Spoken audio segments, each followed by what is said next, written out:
ঈদ ভ্যাকেশনের দ্বিতীয় দিনে আমরা আজকে জাম পাড়ার উদ্দেশ্যে এই পাড়ে আসছি। এই যে ফারুক ভাই, যাকে যে এত কষ্ট করে গাছগুলো লাগিয়েছিলেন, উনি আজকে সেই জামগুলো পাড়তেছে।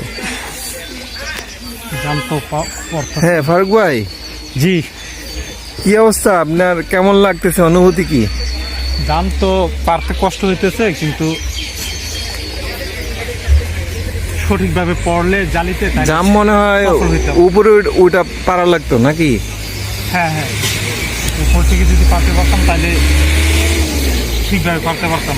এখন তো সব পুড়ে যায়, একটা টান দিলে সবগুলা নিচে পুড়ে যায়। তাহলে তো সমস্যা, সব জামগুলো পাওয়া যাবে না। তো এর চেয়ে ভালো আমরা গাছে উঠে তারপরে জামগুলো পারি নাকি? ওটাই করতে হবে। তাহলে আমাদের কন্টেন্ট শুরু। এই যে এখানে কিছু আম গাছ আছে, আম গাছে কালকে আমরা আম পেড়েছিলাম এই গাছটি থেকে। এখন পিছনের গাছ থেকে আমরা আমগুলো পারবো এবং আপনাদেরকে দেখাবো। এখানে এই যে জাম গাছ দেখেন, এই জাম গাছের একটা কাহিনী আছে বুঝছেন।